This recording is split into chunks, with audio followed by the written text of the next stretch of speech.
And I think that it is, we often talk about and are dissatisfied with the term work-life balance, almost as if, I mean, that's in the because that communicates a sense, first of all, of course, that these are that these are more separate realms than than we often experience, but also there's a sense that balance is a kind of static thing as opposed to as opposed to a dynamic one.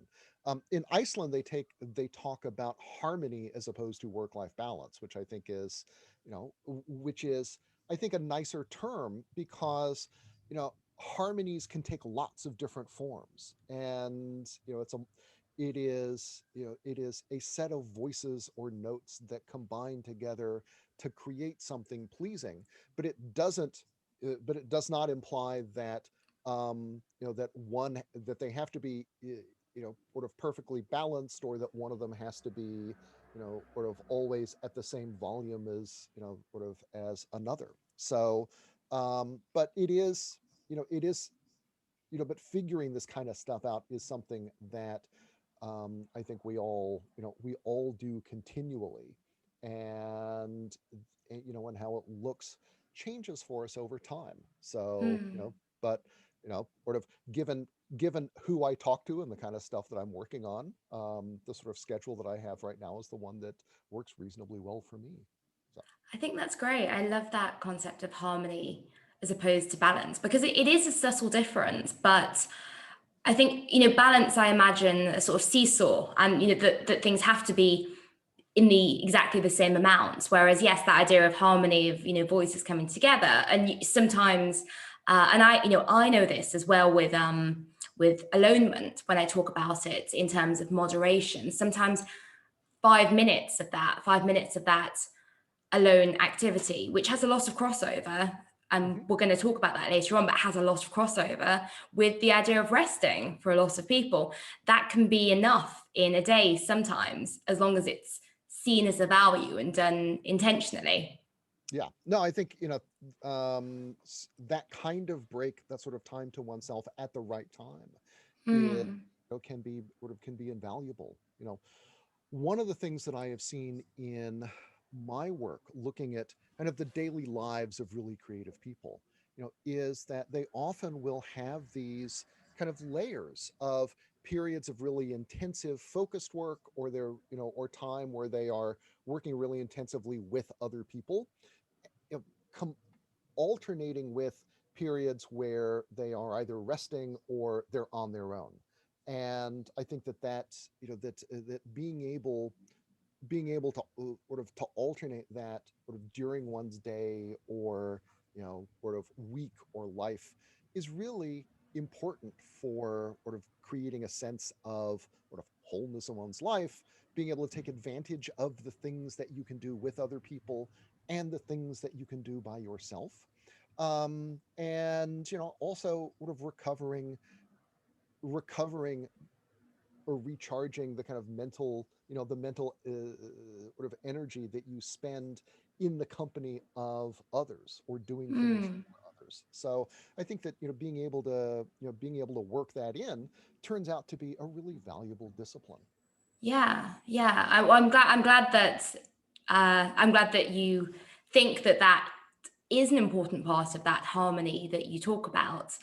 I'm interested. So when we talk about things like rest, Hmm. I'm very crudely defining introversion versus extroversion at the moment. But the way that I understand it, and I know that lots of other people have come to understand this, is that you do recharge as an extrovert through seeing other people, whereas as an introvert you recharge through time alone. And even though you might enjoy both things, the sense of recharging and the sense of, I suppose, getting that rest and re-energizing is very specific for both types. So I suppose my question is, how do you think in the way that you see it, rest comes into time alone? And also, what standpoint do you come at it from? Would you say you're an introverted person, or you're an extroverted person, or do you think indeed those definitions are helpful?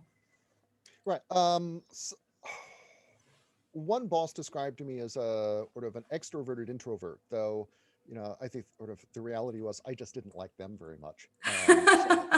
So that's why I came across that way. I think that broadly speaking, those terms it it's not unuseful to apply those kinds of categories, so long as you don't treat them as really hard and fast, and rather as kind of points along a scale. So I mean, I do think that that um, what I my sense of this is that there are kind of two axes for sort of in which sort of rest and psychological type interact. One of them has to do with you know are you set more on the introverted or the extroverted side, or in particular, are there, you know, does that mean that restorative activity, your most restorative activities will tend more to be a little more solitary versus ones that are sort of more social? Okay, so there's kind of that in the absence of anything else. And then there's the question of kind of what work do you do, and what, kind of what batteries do you need to have recharged?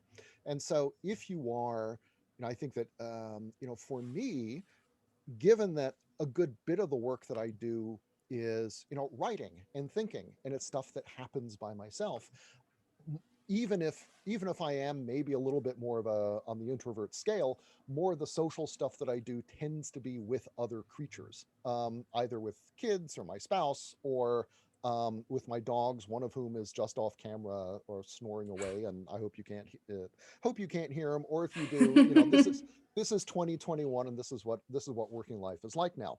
So I think that it would be, if you were kind of constructing a scale, it would be like, you need a certain number of points to, that sort of, good rest will consist of something different from your normal work, probably, plus or minus a couple extra points depending upon whether you are kind of naturally more introverted or extroverted, and whether the work you're doing is more introverted or extroverted. So if you're an Mm. extrovert doing extroverted stuff, may the sort of the final number will be different than if you're a naturally extroverted person who's mainly working on your own. So Mm. that's how I think that all plays out. Yeah, so it's like a sort of axes either way, and you kind of put yourself on that scale. Yeah, I found that so Exactly. interesting. So, but I think that it is, these kinds of things I think are useful as kind of starting points for figuring out what works for you. But I think that it is important when we are figuring out work patterns or routines or ways of layering work and rest, of figuring out what balance of time we need with other people, and what time we need by ourselves, to see things like I am an introvert or I'm an extrovert as starting points rather than, kind of endpoints, by which I mean Mm. they're useful for, your initial thinking about, or your initial exploration of how to craft those balances, but they're not hard and fast rules that you should keep to, partly because life is complex, and sort of people are complex as well. And so and it's, sometimes the case that we actually are a little less, that we are maybe not as introverted or not as something else as we think, as we thought we were. Mm. And so I think that, that experience as opposed to psychological types is the more useful guide. Mm. And so, sort of begin by begin by thinking about whether some kind of break, some kind of rest time is going to be best for you. But pay attention to whether that actually works, and if it doesn't, try something else. And but eventually you will both hit a combination that works for you now, and you'll also get better at figuring out how to adjust that over time, right? As